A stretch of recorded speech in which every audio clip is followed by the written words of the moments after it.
So I like to come out here. This is actually a track by my house. I went to high school right over there. There's another school right over here. The normal stuff, you know, you got track and field, baseball, football, all types of sports that I've never participated in. Just growing up, I was never really into team sports.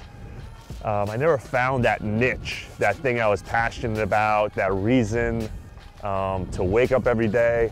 That's how I kind of grew up for the first 18 years of my life. And I'll tell you a little story on how I discovered weight training and how I decided that this is what I want to do for the rest of my life.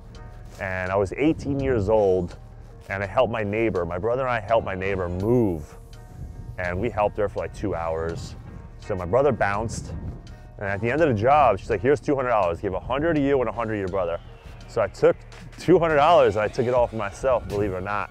And I invested into a bench press and a 30-pound dumbbell cast iron set. So I'd work out in my basement religiously because it was like the one thing I enjoyed doing because I just hated the way I looked. So I decided that this is what I want to pursue. I want to put on 10, 15 pounds.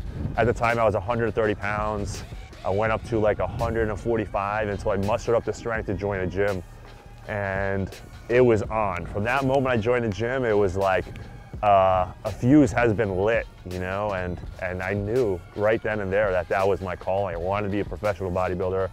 I wanted to, you know, go all the freaking way. I wanted to look like these guys in the magazines. So I'm really glad that I found that because after the first 18 years of my life, you know, you see people going to college, you see people playing sports, getting into all types of things that they're passionate about. I'd never been passionate about anything and I wasn't ever good at anything. I never excelled at anything and that's a horrible way to live. So I think it's really important for young people out there, you know. A lot of kids feel lost. They say, hey, mate, I just don't know what to do in my life. And moments like that of uncertainty, if you don't know what to do in your life, like, you just need to be patient, man. What you're passionate about will soon come, and you know, like once you find it, you just latch on to that one thing and take it all the way.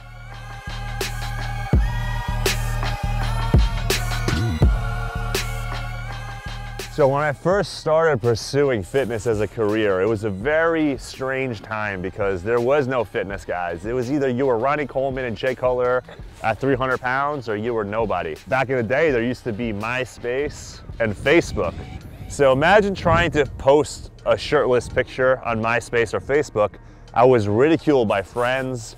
You know, a lot of the closest friends to me, which I only had a handful, were like, dude, what the hell are you doing? And it was just really like hurtful to me, you know? And it was kind of a blessing in disguise because everybody that didn't speak to me, it allowed me to focus that time I would have spent with my friends, and I'd spend more time in the gym because I already sacrificed and lost so much. You know, you lose a lot of your social life. I remember there was a point where I was dating this girl and she made me choose. She gave me an ultimatum one day. She said, it's either me or the gym. Like, dead ass, me or the gym. And obviously I chose the gym. And the reason it was because she wanted me to be like all her other friends, you know? Like she would force me to go out at night. I'd stay out for 2 or 3 in the morning. Despite that being what I wanted to do, I would do it because I thought that was the normal thing to do, try to make people happy. But yet the whole time I'm thinking, man, I got leg day tomorrow. Man, you know what? I feel like shit when I drink alcohol. You know, man, I don't want to be up late. I want to be feeling, you know, like crap in the gym. So after a while, you just got to stop doing things for other people and start doing it for yourself. Know what your goal is and just commit to it. It takes a lot of balls and commitment, I'll tell you guys, to do something outside the box. It takes a lot of balls, commitment. And I get a lot of messages about kids saying, hey, no one believes in me. Nobody sees my vision. No one supports me. Well, guess what? Nobody is supposed to believe in you. You gotta give them a reason to believe in you. You gotta show them that you put in the work and the hours and the months and the years. You know how long it's been? I've weight trained for 14 years. In the first 6 years, I made virtually no progress. All the progress I made was inside progress. It wasn't until about year 8, 9, or even 10 that people started to believe in me and started to see my vision and what I was doing. So don't feel discouraged about those that don't believe in you. No one owes you anything. In life, nobody owes you a damn thing. You gotta prove to people that you're worthy of having what you want and that you're passionate about what you want, because so many people, they just talk and they don't amount to anything in life. It's a lot of empty words, no action, empty promises, no direction, no focus, no drive.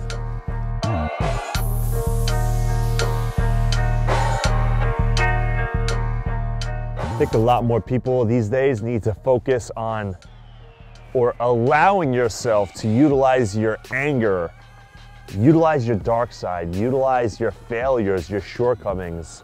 I mean, take the worst possible situation that you can. I mean, I'm standing just like maybe 30 meters away from the high school I grew up.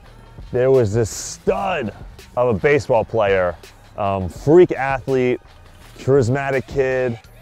He died. I think he was either 17 or 18 in a tragic car accident.